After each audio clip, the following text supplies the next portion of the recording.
1. What's up, dude? How are you? Good. How are you? First of all, the game looks fucking... Tell everybody who you are and what you do. My name is Hugo Martin, and I'm the game director on Doom Eternal. Oh, no! They're dragging us back in. Let me tell you something, folks. Hugo just played some of Doom Eternal. He showed us the game and ran through some of the first level. Holy fuck. God damn, it's so next level. It's so next level. Graphics, it's so cool. Everything about it. Like the weapons, the demons, the way you kill them. It's the most violent thing I've ever seen in my life. It's awesome. It's so ridiculous. But it's like, it seems like it's okay because it's violence against demons. Yeah, totally. And Yeah. and we work hard on that. Like there's no cursing. I have 3 kids. There's no cursing. There's no sex.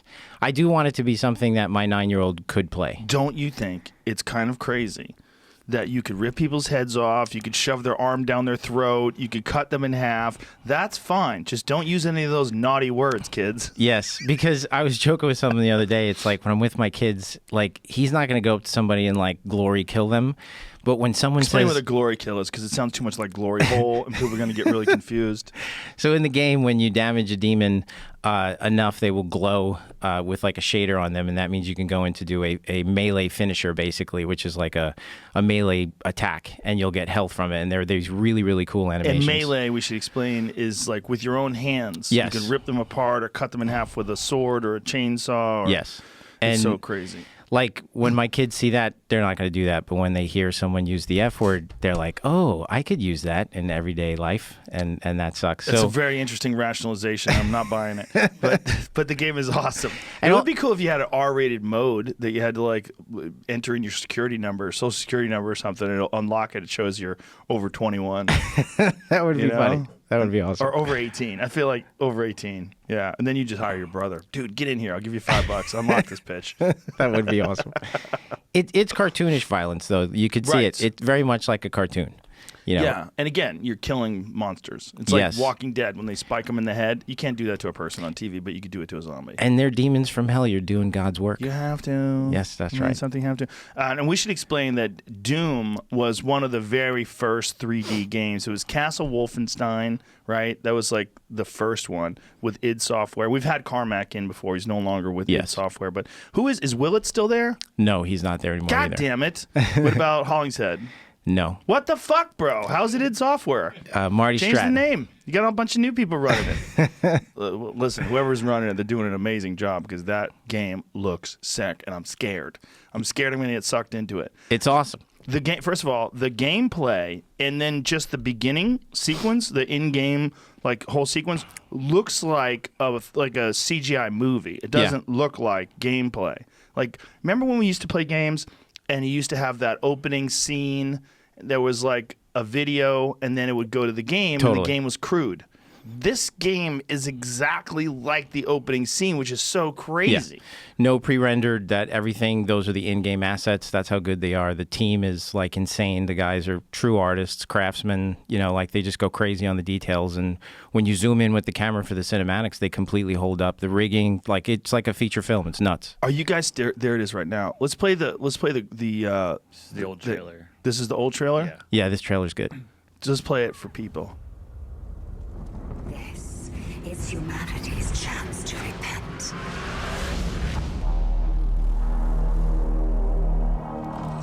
Against all the evil that hell can conjure.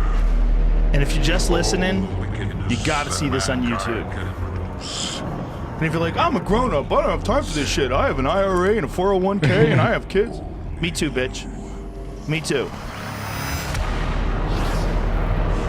Saving your people will not bring you peace. Only make the burden you carry worse. For millennia we have survived, made others sacrifice in the name of our prosperity. Who are you, a human, to defy our traditions?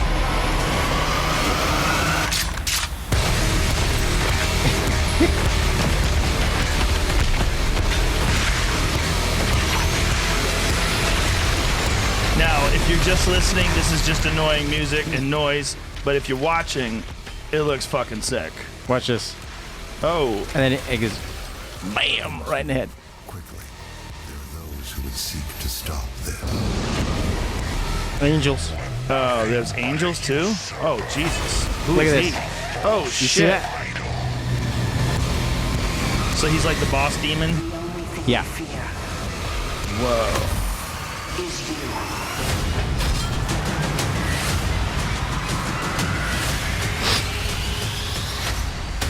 God damn, this looks good. Doom Eternal. It looks I anticipate a massive waste of time for people. 3/20, so that's when it comes out. So Yeah. what's that? 9 days from now? Yes. Wow. That guy, if you're Bruce Lee, that is your Chuck Norris. Oh. Yeah, and you guys are gonna. And the whole scene, actually, when you meet him, which is a little clip from that, it's really inspired by that scene. Is it Enter the Dragon or Return of the Dragon when he fights Chuck Norris? I think it's Enter the Dragon. Yes, and I think. you know, that what it like is? when they square off in the Coliseum, like, Yes. you know, he comes out and he says some badass shit, and you like look at him and you're gonna fight. Yeah. Yeah. What the? Yeah, that's a It's- fucking great scene. That is a great scene. Way of the Dragon. Is it? Really? Way of the Dragon. Oh, yes. wow. Way of the Dragon. Or for the Star Wars fans, we say like it's like you're Obi-Wan and that's your Darth Maul. Ah, okay. I like the first analogy better. Me too, a little bit more. It feels like, I don't know, Star Wars has become too Disneyfied. It doesn't really sync up with that. That fight is badass though between Obi-Wan and Darth Maul. And, Yes. Oh man, it's awesome. Yeah, it's pretty badass. Yeah. That's before it went to shit. You know? The fights in the prequels were amazing. Like Yes. they were really good. Yes. I've In watched the prequels. one against Obi-Wan and Anakin like a million times. Like I love that one. It's so good. Like when they and the lava and shit, and they just go Yeah. off on each other, and like it's amazing. George described it in an interview that it would be like you would be seeing Jedi at their peak. That really in the first 3 Star Wars films they were not at their peak, and then in the prequels you would see them in their prime. You know, like Hickson in his prime. So like Right. that's what's so cool about that fight. They're just going off on each other. It's amazing. Yeah. Well, what you guys have done is create something that's going to ruin people's lives. So I hope you're really excited about massive waste of time. I mean, we were talking before the show about video games and the addictive quality of video games. I have a real problem. I just can't play them that much. Yes. I can dip my toe in every now and then I shake my head and I got to go running or something because otherwise it'll get the grip on me. Yes. They're too fun. Like, there's no movie that you're going to watch that gives you the kind of engagement that your video game does. Because you're like in the movie. Yes, and it looks like a fucking movie now. And you see with the glory kills, like you are your own fight choreographer. If Yeah. you're sick of breaking the arm and shoving it in his head, then swing around from behind and cut him in half. You know, like do anything you want. Yeah, it's awesome. Now, as far as multiplayer, because I'm not really into playing games, the game, I'm into multiplayer. So I promise, if you play the single player, what is unique about our single player is that it will give you the same buzz that a multiplayer will give you because your opponents this time are the AI. And that opening level, that's white belts. You're messing with like easy dudes. The later on, it will continue to level up. And as you saw, like that guy that comes out with the axe, like again, he is as tough as you are. So you will get the same feeling from the single player that you do from a multiplayer That's experience. not really possible. See, because what I like is duels. I like in Quake Champions, I like playing duels. You know, that's what's fun for me. Like one-on-one, like me and Jamie would get barbecued and we'd come here and we'd play for hours, just one-on-one. You run around the map and collect your rocket launchers and your ammo and armor and shit and just fuck each other up. We have a multiplayer called Battle Mode that is fucking awesome. Like it's really, really good. And then Is it like Quake multiplayer, like the same kind of deal? No, it's different. It's very unique. The last multiplayer we made was not super well received. It was a really competent, good multiplayer, but it What was that? I was just Doom 2016's multiplayer okay. experience, but it really wasn't innovative enough. Like fans wanted to see us like do something new, so we basically took the single player experience, that combat loop that you'll master, and then we give you a way to do it with your friends. It's a 2v1, so it'd be 2 of you guys versus one guy gets to be the Slayer with all the guns, and it's really, really cool. And then there's invasion, so like you'll play the single player campaign and then someone can become a demon, like Jamie could become a demon and then invade you while you're playing and you won't know where he is and he'll just come out and try to fuck with you. Like it's really cool.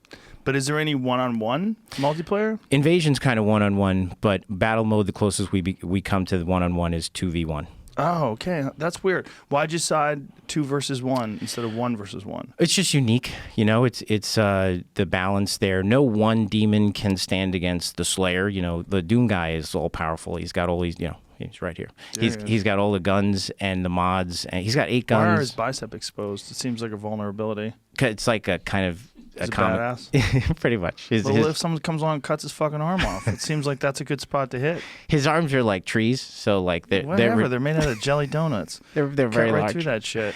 They are so big that in one scene he raises like a sword, and the bicep just like is absurdly huge. But That's cute, but it's still made out of meat. That's true. That's true. The I forgot what I was saying, but yes, you you can compete. Battle mode is really good. You really like it. Yeah, but why don't you have a one-on-one? Because it just didn't work out that way. Do you anticipate anything like that in the future, like an add-on or? You never know. Like certainly, we'll see. But we're really, really proud of this. Like I think what you want to do is you got to innovate. If you want to make something that's really going to engage people, like that, like the whole point is to like give them something to master that they've never seen before. Because if you're just asking me to master a new version of a thing that I already mastered, sure, a lot of people would appreciate that. But you're not really going to capture like a large audience. So we really created something that was completely unique. And so we're excited. Now, is there going to be a deathmatch mode where like all of us can get in a room and fuck each other up? No. Jesus Christ, Hugo, what are you doing? we have Quake Champions for that. I know, but we already played Quake Champions. I want to play that. I want to use those weapons. Well, play with that guy. Like, is this the multiplayer, Jamie? This is the multiplayer. Jesus Christ, it looks crazy. It is nuts. It's kind of based on a couple of core pillars of like we needed something that had a lot of drama. We wanted something that had a lot of pacing, like the variations in pacing in the match, and something with deep strategy. So, and was primarily innovative, like unlike anything anybody had played before, and was from like it's a multiplayer for people who love Doom Eternal. So when you play the Doom Eternal single player, you'll like this. Right. It looks so incredible, man. It's fucking awesome. The graphics are so off the charts. I just want to play this right now. To be honest. know. I'm looking at this video. Jamie's playing, showing the video of this guy playing, and it's just it looks incredible. So he's the Slayer. You're seeing through the Slayer right now, and those two demons that he's shooting with the numbers coming out of them. Those are the other guys. Now, I don't think most people understand the incredible amount of work that's involved in creating one of these things. Yes. So, when did you guys start on this? About 4 years ago.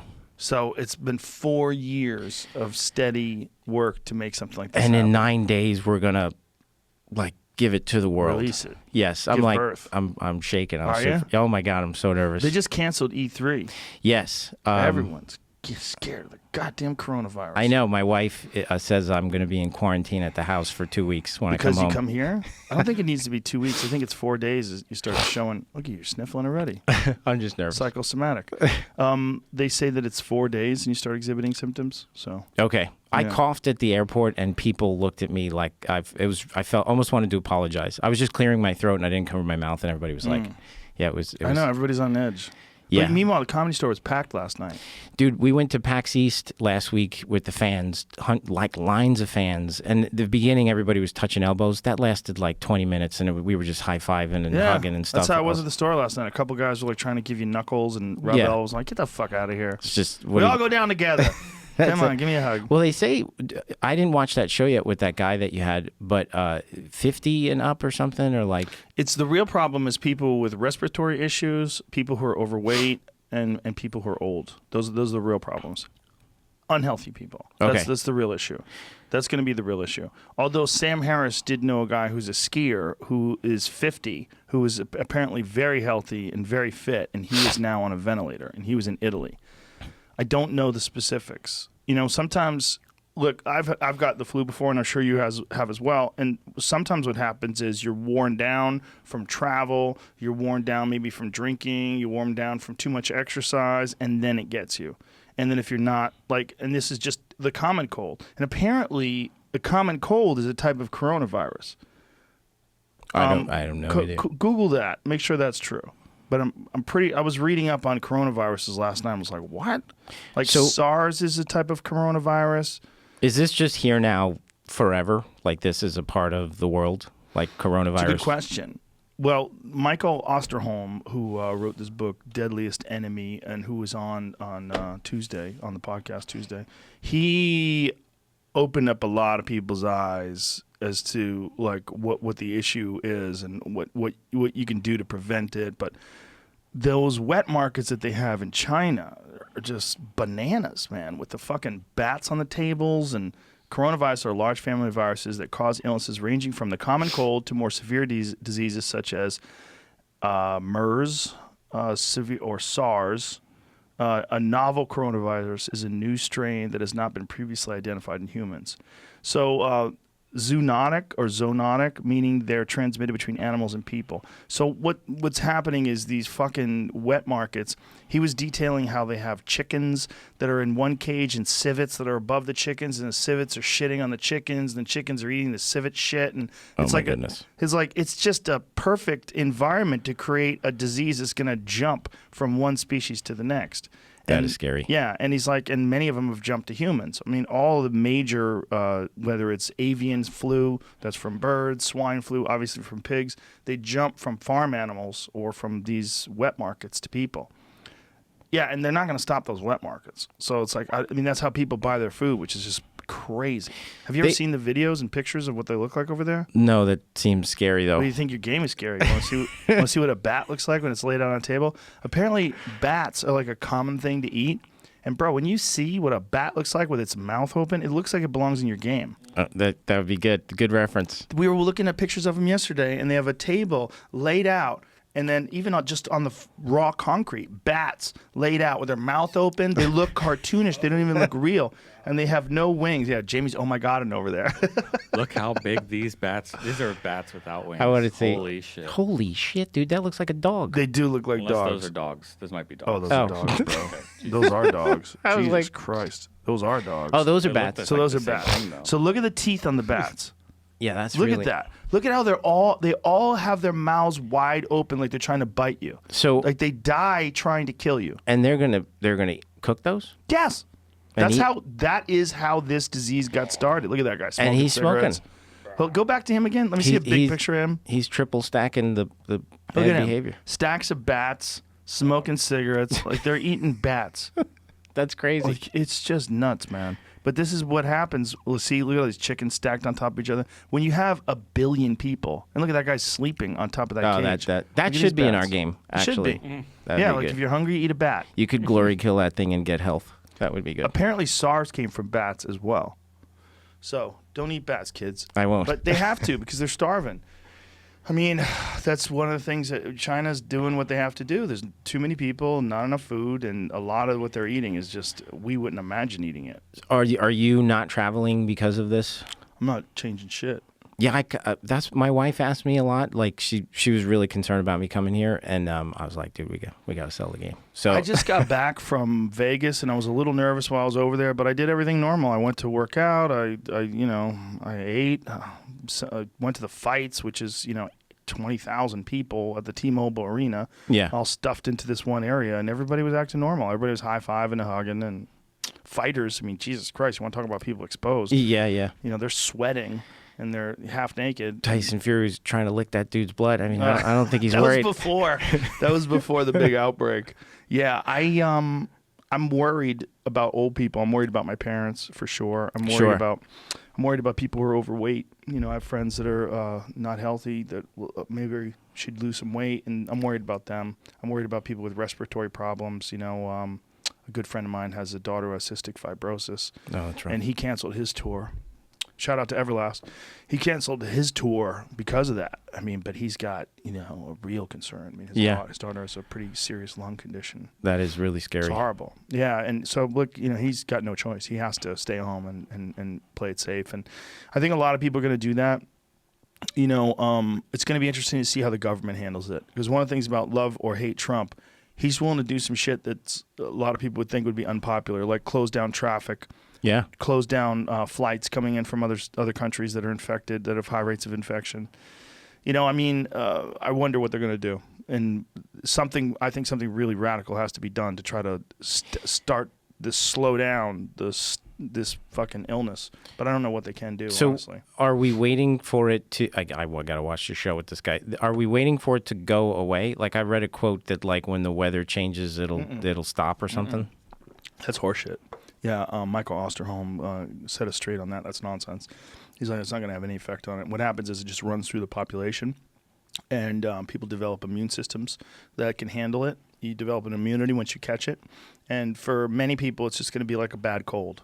For many people, it's going to be like you're coughing and you just try to get better. Stay home, drink a lot of fluids, be healthy, do your best, and eat healthy, and then get out.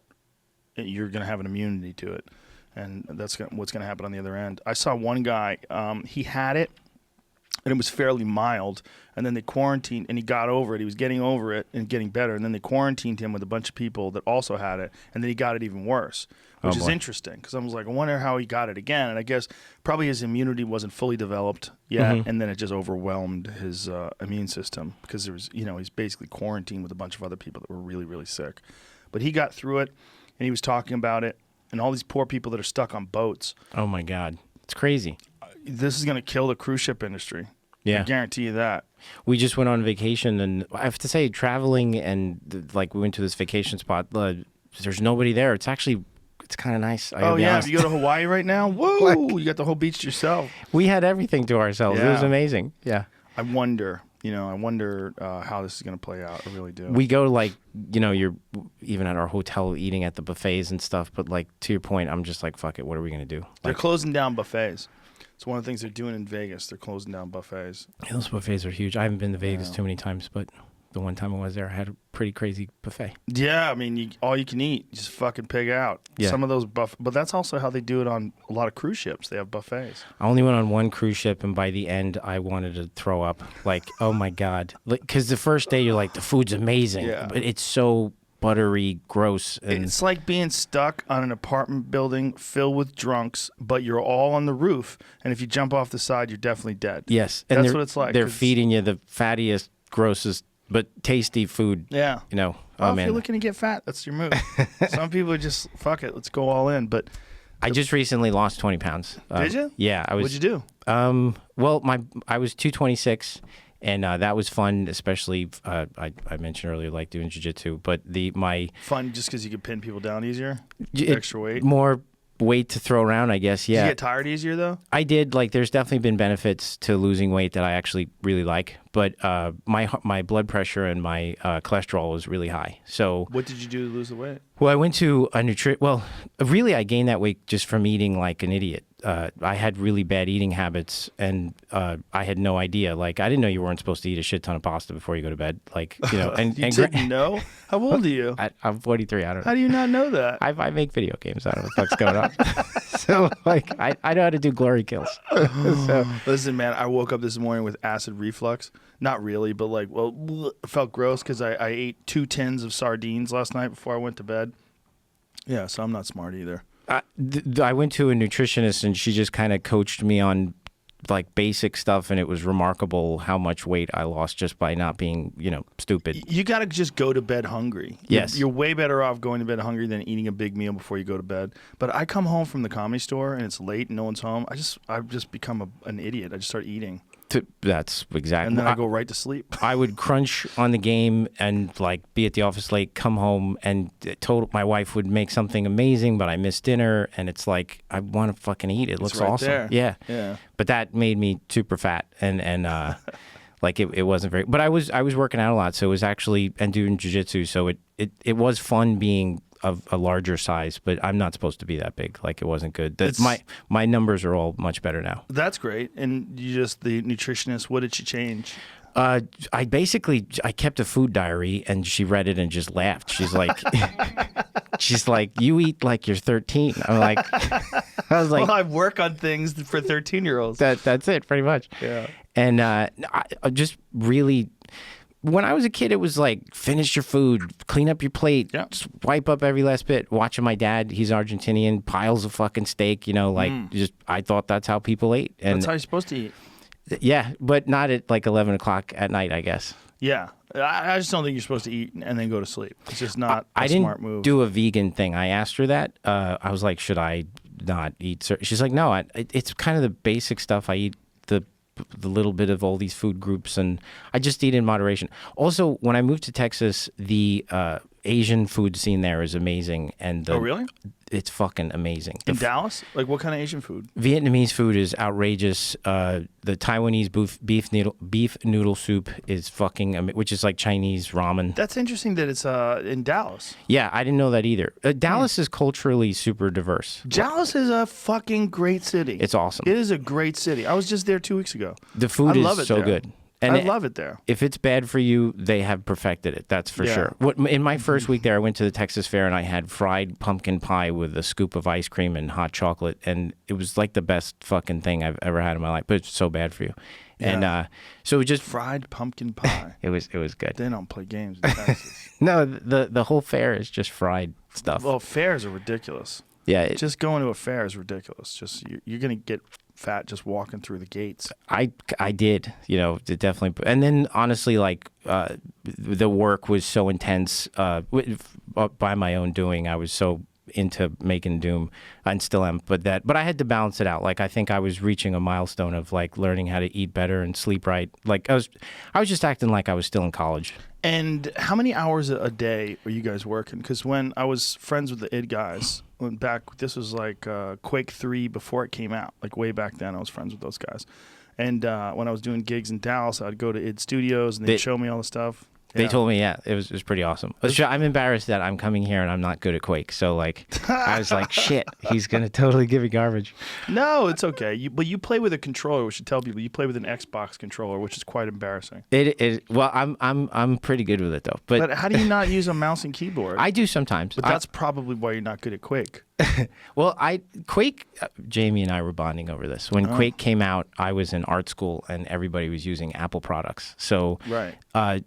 like literally no one I knew had a PC. Like one dude in a dorm had PC, and you'd go there and he'd turn on Doom, and you're like, holy shit, this is crazy. But like, I mean, I was like an Apple guy, hardcore. So I just missed it, like that boat. But I play now, and I'm okay. I like playing PUBG. I mean, you have to certain games you have to play, mouse and keyboard, and like PUBG and stuff like that. But Jamie, are computers updated? Is everything's updated? We were ready to go. We're ready to go. We'll play afterwards. no, I'm not very good at all. Come on, man. You're a fucking you work in the game industry. You have to do. play a little. I do. You can't say I'm not going to play because I'm not good. No, I Then will. you're saying to all these kids out there that are not good, don't even start. Oh no, I will totally play. I'm just not. We didn't make Quake Champions. I was made by another team. Well, but they did an awesome job. They did do an awesome job. Everything that comes out of id is always going to have a certain level of quality. So it's a different team at id that made Quake Champions? Yes, it was outsourced, managed by Tim Willits, and then outsourced to I believe Saber. And So is Willits with them now? Where is Willits? Willits, I believe, is with them, but I'm going to probably get that Shout wrong. out to Tim. How are you, buddy? Yes, I haven't seen that guy in forever. and he left a couple months ago, I think. But So he's retired? Drinking Mai no, Tais on the beach? he's What's with he them doing? now. Oh, okay. Yeah, like doing something awesome. I Yeah? don't know. Can't tell us? I don't even know, to be honest. Okay. Like this, I just head down making Doom. I get it. So how many days a week are you guys working? When you're in crunch time, are you working 6-7 days a week on this thing? It's not really crunch. It's funny. I prepared for this interview. I watched all your video game interviews, and I know that crunch comes up a lot. But like this is gonna sound hokey. It's like a lifestyle. Like I live and breathe this. Like no one makes me stay at the office. And even when I come home, I see my kids, I do my thing, and then I just do research. Like it sounds ridiculous, not unlike my diet, but like my research is that of a 13-year-old. Like I play fucking video games and read comic books and just engross myself in pop culture, because essentially what we do is make pop culture content that's pop culture content. That didn't make sense, but No, it makes sense. I know what you're saying. So you just have to ingest a ton of it, which means that it's 24/7. I mean, I get up really early. I try to do the exercise thing. I couldn't really fit in going to do any kind of training or anything in the afternoons because it was just family and stuff. So I try to do that in the mornings, and then I come home and put the kids to school, and then I have like about 2 hours where the house is empty, and I'll just play games. Oh, so you're training real early then? I do. It's horrible, but I do the 6 a.m. one, which is fucking holy shit, dude. Yeah. So Yeah. you're up at 5, shove something in your mouth. No, real not quick? anything. I made that mistake. I drank a protein shake once before training. That was a fucking disaster. Holy shit. So I don't need anything. I drink water. I didn't even know what the hell I was doing. Again, I knew nothing of nutrition. So I was like, it's 5:30 and I got to be healthy. I'm going to drink this. And like, Yeah, you can't train. neon belly. I'm like, dude, we're going to have a serious fucking problem in like 2 seconds. Yeah. It's the same thing with yoga, hot yoga. I've tried to do it after breakfast. You literally can't do it. I You wanna actually, throw up. I'm tired too. Like, so I'm pretty much just water, you know, and it's only an hour, so I could kind of get through it. I don't know if this BCAAs are helping or not, but I sometimes put that in my water just because other people. BCAAs, branched chain amino acids. Is that Talking good? about that? Yes, for sure. Yeah, good before you train and after you train. Yeah, Yeah, and depending upon who you ask, you know, there's different protocols. just for a little extra juice, you know, I don't know, like to help, because I get a lot of muscle strains, so I'm just- Strains, yeah, like in my calves and stuff, like in, like cramps. Is that what you're saying? I guess, Like, like you taking any electrolytes? they're going away because I'm hydrating. That was another thing the nutritionist said, was that I was probably dehydrated way more than I realized. So sure. I'm drinking water, like, and it's actually working. Like, I actually feel like I'm getting less of those, and I'm also hungry less. Like, one of her things was that probably some of what my cravings are for food is that I'm actually thirsty. So I would now I like chug a big glass of water, and the cravings do those 11 o'clock cravings kind of subside a little bit. But yes, I try to do it in the mornings. It's just super rough. Yeah, over the last couple of weeks, last week in particular, I've been drinking a shitload of water. Just a shit. Like last night at the Comedy Store, I must have drank 7 bottles of water, which is great until I got home. I got up to pee 3 times in the middle of the night last night. I'm like, fuck. Yes. I'd wake up, it's like 3 in the morning. I'm like, God damn it. Can I hold it in? No, shit. And I just kept doing it, man. 3 times I got up to pee. So you would agree that obviously, right? Just drinking shit Drink tons. a shit ton of water, but I believe in electrolytes. I think electrolytes are very important, and I think you should find a good company that, you know, sells electrolytes that you can pour into your water and will Do make a you have one difference. that you would I recommend? use Liquid IV. It's a sponsor of the podcast. For full disclosure, but I actually enjoy it, and even if it wasn't a sponsor, I would absolutely use it. It tastes good. You pour it in there. It's got like salt, a little bit of sugar, and a lot of electrolytes, and it's just fucking really good for you. That's awesome. It's supposed to rehydrate you twice as fast as water itself. Oh wow, It's twice as well as water itself. Yeah. that's awesome. Yeah, so I pour one of those into a bottle. I like to do that before I work out. You know, it's also something that gives you like a little bit of calories, not much, but Do you do anything during? Like, is that just water. just so the electrolyte stuff or the BCAAs before or after, but not during? I don't do it. I mean, maybe I'm wrong about that. But I don't. I no. wouldn't know. The most I ever do is if I'm training really hard. Like if I'm doing something really crazy, then I'll drink something with electrolytes while I'm working out, like a Gatorade or a Powerade or something like that, just to try to replenish my glucose levels. Is that good to drink Gatorade while you're doing exercise? Sure. Okay. Yeah, Because it's I not feel bad. like it is. Like when Yeah. I'm pretty exhausted, I have to Yeah. be honest. They have little bottles of Gatorade. I do get energy. Yeah. I mean, there's a reason why athletes drink it. They're not assholes. That's true. Yeah. I don't know. They're always drinking it's the logo's on the cup, but I'm like, is that like some kind of special powder? The issue with things like Gatorade or Powerade or any of those, sports drinks, air quotes, is if you're not doing sports, you shouldn't be drinking them. Yeah. It's like if you're just laying around drinking Gatorade, there's a fuckload of sugar in that shit. But if you're running hills or if you're rucking with like a 50-pound backpack on and you're goddamn exhausted, well, if you drink one of those things, it'll give you some energy and it'll replenish some electrolytes and give your body some glucose. There's some benefits to that stuff. It's just when to use it and where and why you use it is what's important. But there's definitely benefits to taking those sports drinks. Your facility out there is fucking awesome. It's pretty dope. I love it. The bats thing that Oh, there's the clubs, club bells? Yeah. that's pretty crazy. Yeah. I've never done any kettlebells, or I need to though, because I don't know that my I can show you some of the stuff. It's pretty easy. If you have like a lightweight kettlebell, you could learn it. You really should start with a lightweight one so you don't hurt yourself. Who's the guy who works for you? He's got the beard. I met him first. Taylor? Taylor, I think. He has a black T-shirt on. Jeff? Yeah, Jeff. Who's the- And I Jeff? shook Yeah. his hand, and I was like, my goodness, I think you've been tossing around. Like you've been He's just corn fed. seriously. It was like He's a big old fella. you've been Yeah. doing something, dude. Yeah, they're big fellas. The great thing about kettlebells or club bells, those clubs, is that you're using your whole body. You know, that's the thing about those things. It actually enhances your athletic ability. It enhances your ability to do sports, particularly jiu-jitsu, like things like Turkish Get-Ups. You ever do Turkish Get-Ups? I was joking with my friend yesterday. So no, I've seen them. I think if you put the word Turkish in front of anything, it usually means it's pretty gnarly. So like Turkish sauna, Yeah. Turkish bath, Turkish yeah. prison, like right. like Midnight that- Express, wasn't that a Turkish prison? yes, that is Yeah. the magnifier for everything. Turkish, that's funny. Turkish wrestling, yeah, true. Right. But I've never done one, but they look pretty serious. They're legit. Turkish Get-Up's one of my favorite exercises because it's not romantic. It doesn't give you big pecs, but man, for jiu-jitsu, it's a real game changer. And that's with the one leg. Like you have one leg out, one leg. Well, you start off on your back. You start off laying on your back. You press the kettlebell up, and then you sit up. And then once you sit up, you get one leg under you, and then you go up, and then you go all the way up, stand straight up, and then drop all the way back down. And Yeah. you should watch a video. Ideally, you should find a coach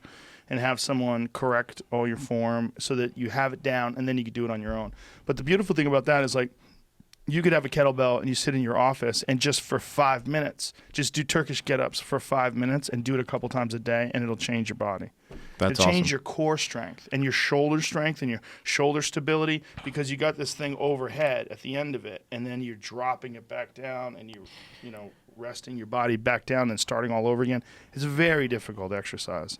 I think working with someone is what I need to do because at 43, I'm finding that like I injure myself because I'm not exercising correctly. I clearly I'm not doing anything correctly. But like I'll try to do some extra stuff outside of training to work on things, and there's always something. And then when I get something, it fucks everything up for months. Like I did something to my bicep, and I couldn't do half the shit I needed to do, in the morning at training. Like it was a pain in the ass. So actually, I'm not really doing anything anymore. I do just some basic, simple shit. But like Simple shit is fine. Like just body weight squats, chin ups, push ups, stuff like that. That's it. Yeah. All that stuff's real good for you. The thing is, like, you're doing something right because you got a purple belt, all right? And Yes. So congratulations on that. Thank you. But also, you're doing jiu-jitsu. That's a fucking hard thing to do, man. It's like I got to beats do your body something up. because when I wasn't doing it, I got the kids and the work because it is a lifestyle, but it's also a lifestyle that involves sitting on your ass staring at a TV screen. Yeah. What kind of chairs do you guys sit in to keep you from getting back pains and stuff? I don't really sit that much. Like for You have a me, standing desk? no, I'm just walking the whole fucking time, like just walking to this thing, walking to that thing, and then we just have pretty basic desks. But a lot of people do standing desks for sure, and I like those a lot too. I don't have one, but because again, I don't really sit anywhere specific. I have an office, but I'm never in it. But You're yeah, always moving around talking to different people about this and that. which is good because when I sit for too long, my lower back, I got like a bulge in the lower back area. I don't know, and if I sit too much, it kind of bugs me. But Everyone who does jiu-jitsu has something going on with their back. yeah, I'm a little worried about that because I found a thing that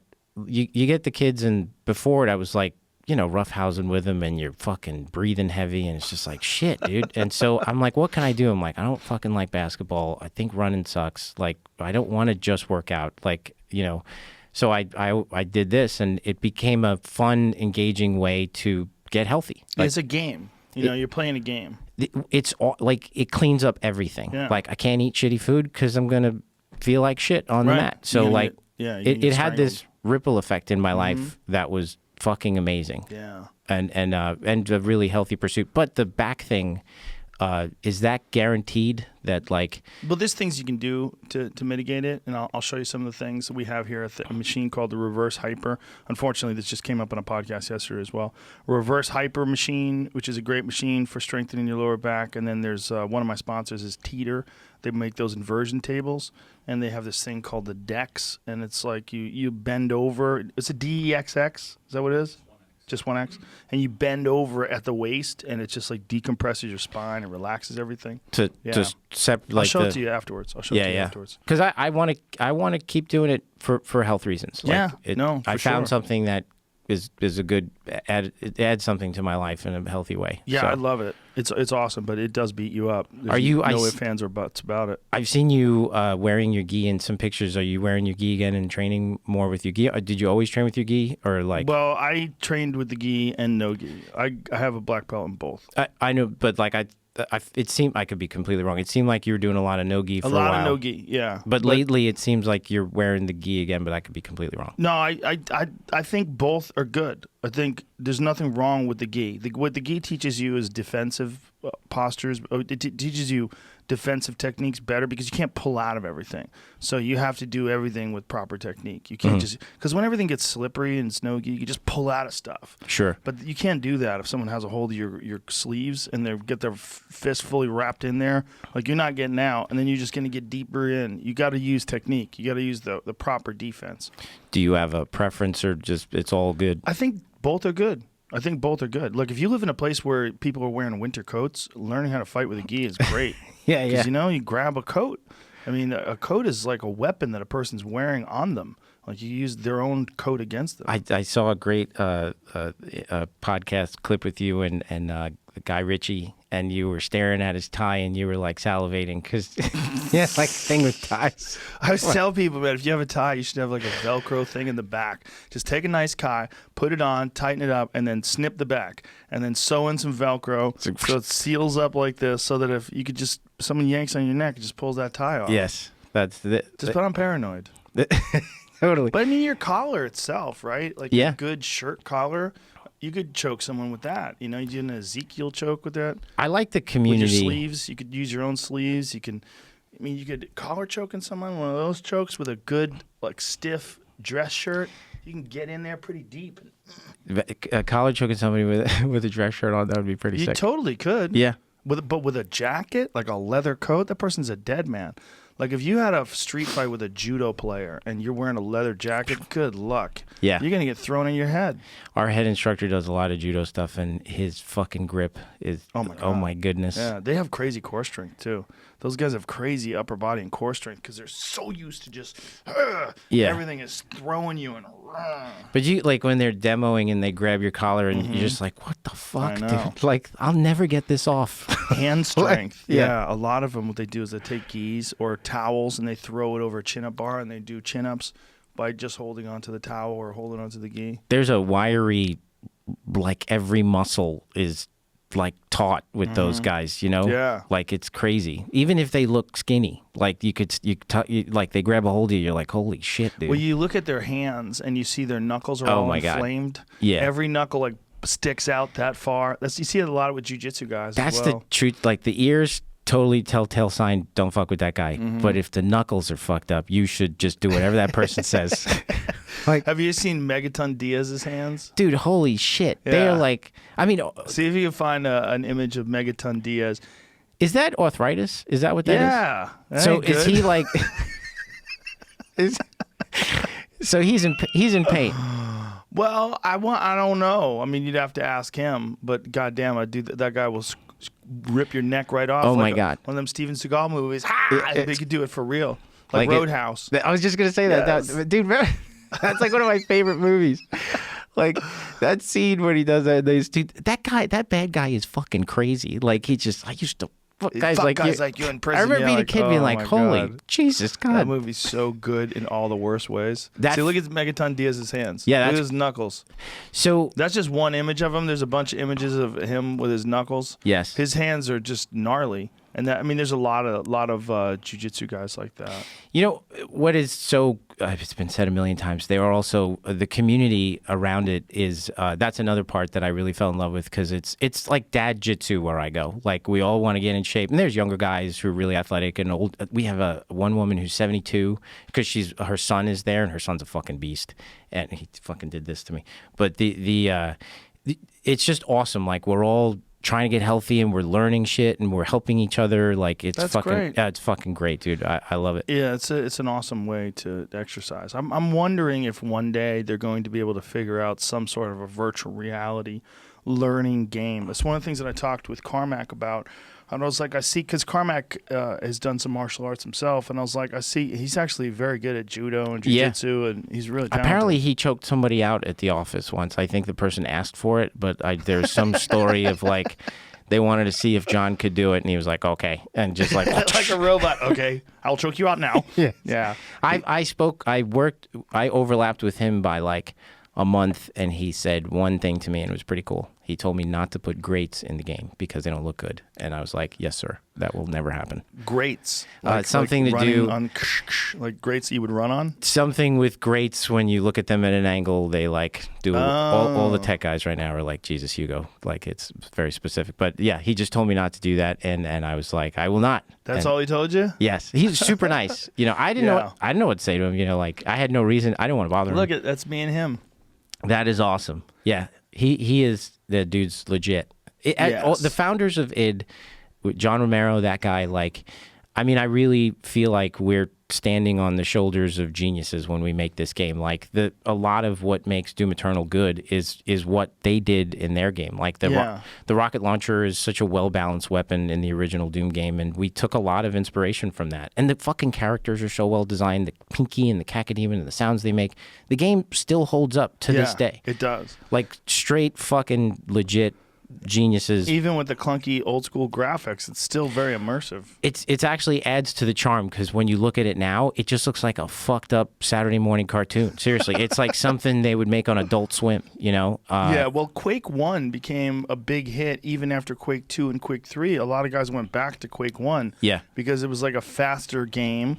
And it was like, and a lot of times guys actually cut all the textures out anyway. Yeah, so they could see everything. Yeah, which is really weird. I just last year played through Quake 1 single player and Quake 2 single player campaign with mouse and keyboard. Yes, you would be very proud. But I didn't play the multiplayer. But I actually am going to just become awesome at Quake Champions. Really? Let's start today. I'm down. Very often, part of my research, like when I play, is I have to achieve. I don't want to like. I have to reach mastery in a game to understand, to find the fun. Like part of the research that you have to do when you're designing a game and when you play other games so that we understand like how other games are working successfully or not, is to play them long enough to achieve mastery. So you feel that addiction, you feel that engagement level, and you're like, okay, I know how they did this. I know what I'm feeling right now. Do you take like professional gamers and bring them in for consultation and say, how do you feel about this? Absolutely. We watch and certainly we talk to them, but it's dangerous because if you so absolutely, but it's kind of like, would you want Michael Jordan designing the next sports game? Like, it's kind of like he can tell you. It's sort of like the guy who builds the race car might not be the best guy to drive it. Like, but hold on. Here's what's wrong with that analogy. You're talking about Michael Jordan in a game. I'm talking about game players. So if you bring in game players to tell you about a game is a good idea. Bring in Michael Jordan to tell you how to play a video game based on basketball, probably not the best idea. No, definitely not. We do. We talk to them. Absolutely. But point I was making was just that, like, you could fall into a little bit of a trap.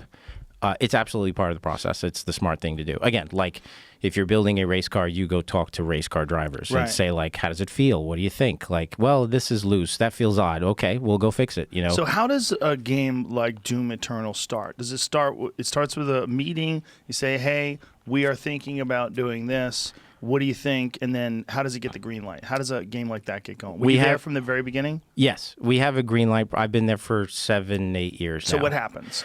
We have a green light process where we put together an overall idea. Marty and myself, work very closely. Marty is the studio director and executive producer. Shout out to Marty. He's awesome. He's the boss. He is the shit. So what you guys say, like someone comes up with a say, what are we going to do for our next game? We talk. Like, it's making games is fucking awesome. Like, it is. It's the fucking coolest. Like, I can't believe that this is my job. Like, that's awesome. Yeah, that's what everyone wants in life. You stick a dynamite and a crowbar wouldn't get rid of me and fucking id Software. Like, I can't get enough of making Doom games. But you hit the jackpot. It's like what people want to do for a living is do something where you go to work and I can't believe this is my job. Oh, so that's why when I go to play and to do the work, I'm like, I'm not fucking working. Like, seriously, you know? Like, that's awesome. So, which can get a little out of hand, I guess, sometimes. But the in terms of like balance and like doing other things and like get up and exercise or do something. Right.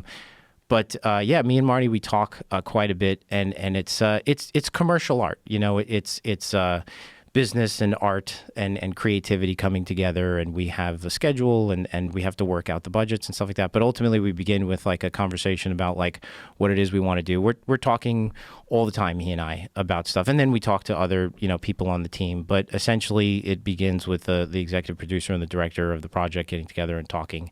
Then we work very closely with our publisher, and you start to formulate a plan. And we had a plan, and a good one, for Doom Eternal. And it's cool because we just recently had a meeting with our publisher where we were able to bring up some of the things that we talked about 3 years ago, and they are working now, which is a good sign. Like, you are pivoting a lot during development, for sure. Like, okay, that didn't work. Let's try something else. But what do you base it on? It didn't feel fun to do, or it didn't look cool? We call it just steering into things. That feels good, steer into that. That feels good, steer into that. You're always steering into the fun. Like, you let the game tell you what it wants once there's enough of it on the table to judge. So what are the first processes? Like, when you just say, okay, you got the green light, it's time to make a game. What's the first things that get done? Is it design? Do you sort of design what the players look like? Is it the coding? It's like everything. I mean, they begin the engine, all the different processes. Is it a unique engine? Or are you using an existing engine? And this is very good questions for Marty, the executive producer. But yes, they begin making the engine based on what they want to do next and the goals there. And that has to, like, this is the engine of the race car, and we're discussing the kind of race car we want to make. So but we should explain to people what we're talking about. We're talking about a 3D engine. That's oftentimes what happens is, like, say, another video game can license your 3D engine and use it with different graphics to make other games, and that's a common thing. Yes. The 3D engine is what we're talking about, which is every game has a different feel. It's like some people, like, during the Quake days, some people were really into Unreal. Right? Remember that game, Epic Games? And they were like, this game has a different engine. I love the way this engine feels. Yes. Because they all have different sort of Carmack physics. made some good fucking engines. Yeah. Oh, my God, did he? He's a smart guy. Well, he recognized the balance of speed to like real world physics versus this sort of cartoonish shit. Like, what's the fun balance? It seems like Quake 3 was like a really fun balance, whereas Quake 2 was a little slower. Quake 1 was way crazier, way faster, but didn't look as cool. What is your favorite? Champions. That's Quake awesome. Champions is the best. Tim is happy. It's the best. That's awesome. It's the best. It's everything As it in should Quake. be. Yeah, it's everything in Quake, but ramped up. I don't like all that stupid shit, like when lizards spit on you and it's poison, you run through it. Like, that's weak. But the weapons are really well balanced, and the maps are amazing, and the graphics are off the charts.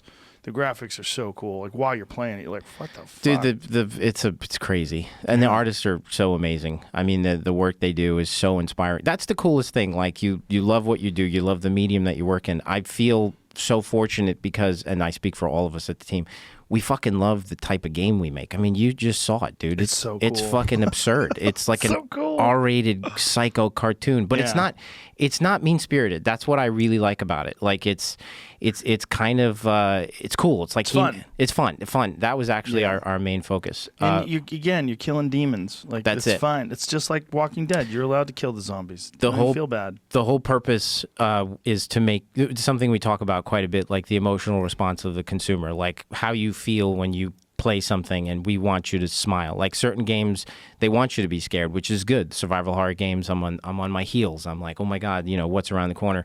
In Doom, we want you on your toes, smiling, like just fucking barreling forward. Like, what am I gonna murder next? Like, where is it? But it's frivolous and it's fun and it's junk food. But as we say, there is quite a bit of nutritional content in there. Like, it's a smart game. Is there any pushback against these kind of games? Like, when you guys produce a game like this or create a game like this, is there any where people are like, this is too violent, this is awful, not really, because it's not against humans. Like, it's not, there's no agenda. Like, it's not, I guess, we don't really deal with that because you're murdering cartoonish looking fucking demons, Right. And dude, believe me, like we take full advantage of that. Like I said, you Yeah, shoot showed straight me. up Steven Seagal these motherfuckers right in the head. Like it's awesome. And I don't think you should say Steven Seagal anymore, and definitely don't use it as a verb. It's way more violent than any Seagal movie. But that is true, but like I always got a kick out of his hyperextending of the limbs, breaking moves. of the arms. Yeah. In that one in particular, that Glory Kill 2, we were like, there's one pose in the animation where you hold out his arm and he's like, because that's like what guys always do. What I'm holding out hope for is some sort of Oculus version of Doom or of Quake or something like that, where you have like a unidirectional treadmill and you're locked into it. You've seen those things, right? Was it omnidirectional? Is that what it's called? Or, yeah, omnidirectional treadmill. There's Doom VFR, which is pretty cool. Like they made it, and it did really well actually. And Really? It's, Where is it? Pull up that. Yeah. Doom VFR. Have you heard of it, Jamie? I was telling him I have it, but I haven't not played it because it came in my little cycle of like getting where I couldn't stand up for a long period of time. Oh, I'm your like, back issue? Yeah. Yeah. Jamie broke his butt. We kind of You don't even removed. care? We removed those things from the office. The thing that he hurt himself on. Oh, the hoverboards? Oh my goodness. Yeah. So 1 minute people are laughing. Check this out. Next minute, some dude's Yeah. ankle is just straight fucking hanging off his leg. So this is the VR version of Doom? Yes, it is. Oh, it is this crazy. looks pretty goddamn good. And so how are you moving around? You're teleporting, just like he. Yeah, just, but how are you walking? I think that's it. I You think just teleport? You stand still? I didn't work on this, so I don't really know how Oh, the okay. movement works. Do you know, Jamie? Like, how are you Did going you see through all right this? there? There's a little line that shoots out. That's Mm-hmm. like where you're teleporting to. Yeah. Oh, so you stay... This is whack. You can't move? I mean, that's how they had it. This That's is a stupid. couple years old now, so they've figured out some new things, Oh, and some new okay. controllers and stuff. But Well, yeah. the graphics look dope, but if you're just teleporting to each spot and then standing still and punching people, that's ridiculous. That's how you do it, huh? And then you go forward. Well, I'm not doing it justice too because I didn't work on this, so I couldn't really tell you how the movement actually It's works. obvious. It's pretty obvious that that's what you do. You're teleporting with that green bolt. Have you ever, you know what Sandbox is? Have you ever fucked with that? No. Sandbox VR. No. It's really cool. There's a company in Woodland Hills, or there's a studio in Woodland Hills, and there's another one. I don't know, there's a couple of them around the LA area. But anyway, you put a haptic feedback vest on, you put a helmet, VR, everything, plastic guns, and then you go and fight things. And there's one where you go and shoot. This one's great. This one is called what is Oh, it? yeah. Something Mansion. What is it called? So they have one of these You in shoot Texas. zombies. Yeah, I wanna Dude, do it's this. the shit. Yeah, that seems It's amazing. really fun. Rats come out, you got to gun the rats down. So you are in this room, and like this is. See, they keep cutting back for what is actually happening and what the people see. Sure. But when you're there live and you see it, it's fucking killer. It's really cool. It's That is really awesome. fun, and they're getting better at these things. They have like sort of a. Oh, that's That character's cool. That's the boss that comes and gets you. Deadwood Mansion. That's that one. I love that one. That's awesome. There's a Star Trek game. There's quite a few of them. I think they have 4 or 5 different little experiences that you can do. They're That's really, awesome. really fun. Don't they I have a Star envision Wars one? that. Perhaps. That's the Void has that. Yeah. Okay. The The Void's a Void. little, Oh, it's a that's different right. Kind of The Void's different. Yeah, I've done the Star Wars one. That's at Disneyland. In Disneyland, downtown Disneyland, before you get to the park, you could go and do the Void ride, which is actually better than any of the rides in downtown Disney or in Disneyland itself. Is that the one with the Avatar flying the Necron or whatever the hell those things are called in Avatar World when you're flying on the thing? That is in Disney World. Okay. Not Disneyland. Disneyland is LA for land. But Disney World in Orlando has this thing called Flights of Passage, which is fucking amazing. It's the greatest. They're called absolutely the greatest ride. Ekrons, I think. Yeah, you ride one of those dragons in Avatar. That's and it's awesome. Incredible. I would love to do a VR thing where you're like one of the Colonial Marines from Aliens 2, like running through. That'd be fucking awesome. And they're coming out. They're coming out of the Yeah. goddamn walls. Yeah, you could do something like that. Hudson. That guy was That's awesome. That's my hope for the future, is that games are like that, and you're actually going to be able to exercise doing that. Because Sure. I think that if you had a game where you're in a warehouse and you're actually running for your life, again, and demons are chasing you and you're shooting down things, like your heart rate would be jacked. You could do that for an hour and get a sick workout in and have an amazing good time. That would be awesome. You can get in great shape running from demons. You would. I wouldn't have to get up so early in the fucking morning. Well, think about this game. If you could play this game, but you could play this game in a warehouse where, you have all of the boxes and all those stairs. They're all real stairs and real boxes. Yeah, and yeah. You're running around this pre-designed map, and you're actually engaging with these VR demons with a haptic feedback suit on. Fucking glory killing them. Yeah. Ripping out their parts. That'd You're be really awesome. into this glory killing, but the really problem with this calling it glory killing is it sounds too much like glory hole. It really does. Right, Jamie? Yeah, Do you agree? They have a new ride that got announced today for, I guess, out here at Disneyland. The new Marvel Comics Avengers Universe? campus is going to be opening up in the summer. They have a Spider-Man ride where it sounds like you put on a 3D headset, I think just goggles, and somehow they're tracking your hands. So during the ride, you shoot things for points. Oh. And then there's With your spider web. Then there's a leaderboard That's awesome. outside the ride for like weekly, daily, and monthly stuff. So like you and your family can get tracked and be like, "Oh, we're the best at this ride. Suck our dicks." Oh, you're going to get addicted. That's how they get you. That sounds so awesome. The level of sophistication going on with the games, whether you're mouse and keyboard or controller, though, it would be hard to achieve in VR. I think VR offers like a very specific, unique, and fucking amazing experience. And I would just like separate the two. Like, when we're making VR games, we're definitely trying to do something else, which is cool in and of itself. In and of itself, but there's like. Not only just in our game, but in a lot of games, like there's just resource management. There's like high level skill meta shit happening. I mean, you play fucking Quake, so like, that's hard to reproduce in VR in certain ways, at least at this time. But I think that's the thing. Like it happens a lot in games where people want to take how you feel or how a movie engages you and apply it to a game. And I think it's like, let a game be its own. Let a game be a game. Let a movie be a movie. Let VR be its own fucking experience. Like that looks fucking awesome. Like, but yeah, if we just, So still though, I would love to kill, Deem. We have the VR game. I should just play it. But what I'm saying is, like, if someone made a Doom warehouse where you guys take a 14,000 square foot warehouse, just outfit it specifically for Doom. You got a line around the block of psychopaths waiting to play that thing for 1 hour. I mean, seriously, especially somewhere like Texas where there's a bunch of warehouses.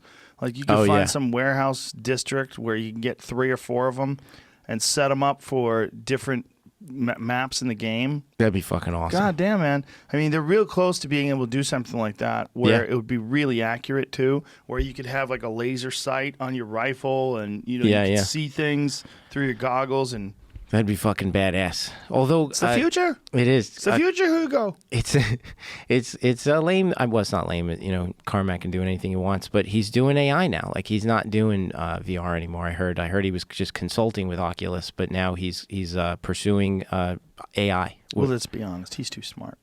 He is. He's too smart. He's from another planet. Him and Elon Musk can get together and share notes. Yes.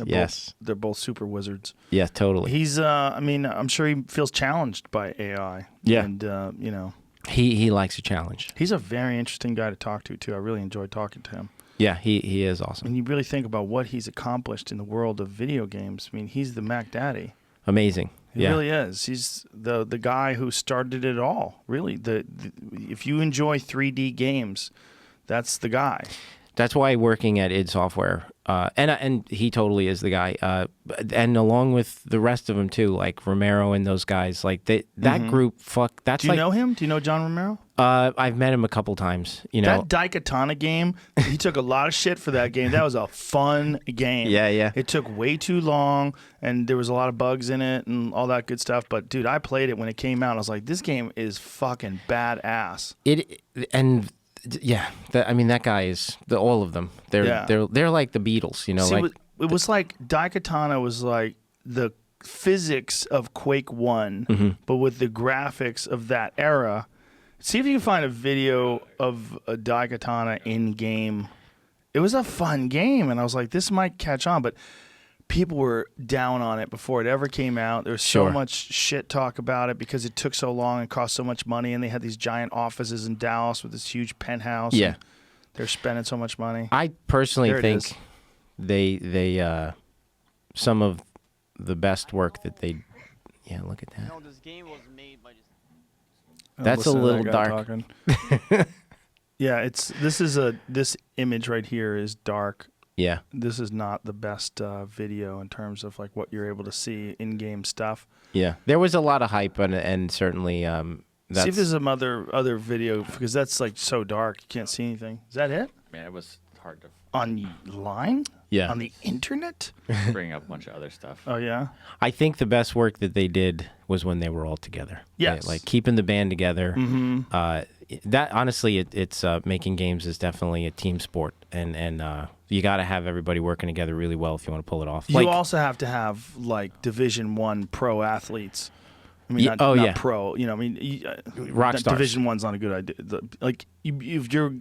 If you're gonna make a game, you need everybody to be the same level of dedication, same level of hard work. Rock stars. Yeah, one of the okay, this is it. Oh, this is why does he have a sword? I never saw this. Usually, it's like, what is this? I don't think this is the game, dude. It's not it? It says No. Daikatana. No, this is not it. Okay. It might be. I don't Maybe know. it's a mod. I mean, maybe it's a mod. I never saw it like that. What I saw was a lot of cool rocket launchers. Like this one rocket launcher that would shoot and it would come out like DNA strands. Sure, Remember sure. the rocket where like two rockets would twist at the same time? They go Yeah. back and forth. Yeah, this is what the game looked like. It's just really dark for whatever reason. I got sword again. Huh. Maybe like some levels you get a sword. I never saw it. I never saw this either. This looks weird. I think this is the game though. Yeah, I think so too. I mean, it's been fucking forever since I played it. I know that Romero likes what we're making, which is a huge compliment. What is he up to now? I don't know. He lives in Ireland, I think. What? And- yeah, I think so. But when I met him, he was a super nice guy. I met Adrian Carmack at a bar in Texas, which was fucking awesome. And it was funny because he started telling me like, well, if you guys are going to make it, we were in production on Doom Eternal. He's like, if you guys are going to make a Doom game, here's what we thought when we made Doom. And everything he listed, we were all like, that's what we think. Like he's like, we just did stuff that made us laugh and made us smile. I'm like, that's what we say. Like it was cool. He was super nice. So to me, id Software is kind of like Disney. Like they invented a genre and we are part of the new generation there. And we have a legacy to live up to. Like, yeah, it's a really special place to work. A tremendous amount of, I don't want to say pressure, but we're all motivated. Yeah, well, it's you're working at the highest spot. That's like if you go. I mean, if you think about it's like if it's rap, you're at Death Row Records. You know what I mean? You're like at the highest spot. And the coolest thing is like the type of games that they have always made. Just they are able to get away with things that a lot of mainstream AAA games struggle with just because of how violent it is. I mean, they are like, again, it's Evil Dead 3 with a Transformers budget. Like, who the fuck gets to make that? Like, Right. like the shit you see, we spend a shitload of time making that stuff. Oh, I like, can only imagine. whereas, like, in a lot of situations I've been in, it's like, yeah, we want to cut this dude in half. It's like, oh, we don't have a lot of money for that, dude, so do it pretty fast. Like, we're like, there are artists, like craftsmen, working on the entrails. Like, this looks pretty good. And literally the notes are like, I need like the intestine to kind of like flap a little when you get the thing off, like, and it's. How do you know if you've crossed the line? Is there ever been a time when you had a scene and people like dial that back? We actually tonally, you say how do you start the project? It's kind of like there's a fair amount of brainstorming, and the strength of any creative team is at least for a game is how you brainstorm with each other. It's the synergy in that room has to be good. You got to be selfless. You got to show up. You got to be willing to support other ideas, other people's ideas just as much as your own. We have a fucking amazing group in that regard. But tonally, we try to establish that like, look, guys, we're not making Saw, we're not making Hostile. It's not malicious. It's not meant to make you cringe. And we actually cut together a little video of like what we thought violence-wise was inappropriate and tonally felt off. And then we made another video of what felt right, and that was Evil Dead 2 with like, it's not a slow trickle of blood out of a sliced open wrist. It is some dude's head came off and Hawaiian Punch just starts fucking shooting out of his head, that's really what it is. Like, it's cartoonish, Cartoonish violence. It goes so far that because the thing is, you do this so much, so often. I mean, you are murdering demons per minute. Like, I don't know what it is, but it's fucking crazy. if it was off-putting and realistic and kind of like, ooh, you'd be so turned off. It'd be sick. Like, you'd make you sick after a while. But so That's a weird way of looking at it. I don't think you're right. What you're doing is like super gory and disgusting. You think somehow or another that will make you less sick? Well, that it was more realistic and less bloody? Oh, for sure. I mean, what? Tonally, we could twist that where every one of those is mean-spirited and really off-putting, for sure. I mean, okay, I don't want you to sell me some PR stuff to sort of defend your game against people that are anti-violence, because that's what it sounds like. What you're doing is super bloody and disgusting and violent. To say that somehow or another that is less off-putting than less gory is that's a ridiculous argument. I don't want you using it here or anywhere else. Well, it's Joseph. It is not. This is no PR. This is legit. It sounds like you've been coached. No. Like this is my message to the team. I mean, sincerely, like. Okay, you're coaching them. Well, because they make the content. So right. like, think of this. All right, I like this because this is the fucking truth. So. You look at Saw, you look at torture porn, horror movies. They're cutting Achilles tendons with a fucking X-Acto knife, and the dude is screaming in pain, and he's a person. Like, this is gnarly shit. He doesn't look like he's having a good time. Like, versus on Evil Dead 2, when you lop off the head of that one grandma creature that comes up out of the basement, and like fucking buckets of blood start coming out of her head. Right. It's cartoonish. Cartoonish. So like, it's critical. Zero PR spin. That is, we have to believe that because look, your design story is going to be exposed to the consumer in 2 fucking seconds. Like, they can see through your bullshit in 5 seconds. If they're like, dude, you're trying to sell. No, like, so we have to have an honest, good design story that we can stand behind that is true. And that is the truth. I mean, we basically looked at like cartoons and like make it over the top. The animation. So every time, here's a perfect example. Every time you murder a cacodemon, which is those flying balls, you pull out their eyeball. What is it called? A caca? A cacodemon. A caca? What's the spell it? C-A-C cac-o. Oh, C-A-C-O. Don't you have kids? You have kids, right? I do. I have 3 kids. It's caca. You're saying caca demon. It's a poo-poo demon. Sure. So every time you pull out his eyeball, you literally hear like a, I can't do it, but sound like a funny cartoony sound, and that is absolutely intentional to take the edge off what you're doing. Because if it was more gruesome, and there like, it's The Exorcist versus Evil Dead 2. Those are tonally 2 completely different movies. You know, House was a movie that came out in the 80s that was inspired by Evil Dead. That's like a fucking comedy. I mean, it is a comedy, and it's a horror comedy versus The Exorcist, which is fucking amazing, but really very serious, you know? And that's how we're able to do what we do. Okay, stop selling it. Stop selling the violence thing. I get it. I see what you're saying. What is this, a cacodemon? Yeah. That's a cacodemon. It's caca. That's poo-poo. It looks like poop. It's like if you had a demon shit, that's what it would look like. Like, oh no, tearing you up on the way out. What is that, an original one? That is the original cacodemon. From the original Doom? Yes. Oh, cool. So it's an updated version of that, but, you know, just more graphically intense. Yes. So when you do something like this and you release this game, obviously there'll be patches and some upgrades and some different things that you do. But how long do you work on this game before you guys move on to the next thing? We're already moving on to, well, I don't want to say the next thing. That is a PR answer because I'm not allowed to say that. But the so you have ideas already? Of ideas, things that are certainly. down the pipe. And DLC. The DLC is guaranteed. Like, what is that? It's basically like a small episode of Doom that we would sell after launch. Why is it called DLC? Downloadable content, I believe is what that sounds for. Do you think that anyone would know what we were talking about right there? I'm so used to... Jamie would? Jamie would. But Jamie's a super nerd. Yeah. I'm so used to the gaming convention speak, but yes, it is down. Like, it's like an episode. Like, we made the movie, and now we're going to release like an HBO series of it. Oh, okay. So you'll have this game, and then you'll have a bunch of other ones that are based off the same engine, same characters, different journeys, different things that'll come up. Well, all centered around the Doom guy. Yeah. But yeah, basically the adventures of Doom guy. And how long do you do that for before you move on to the next game?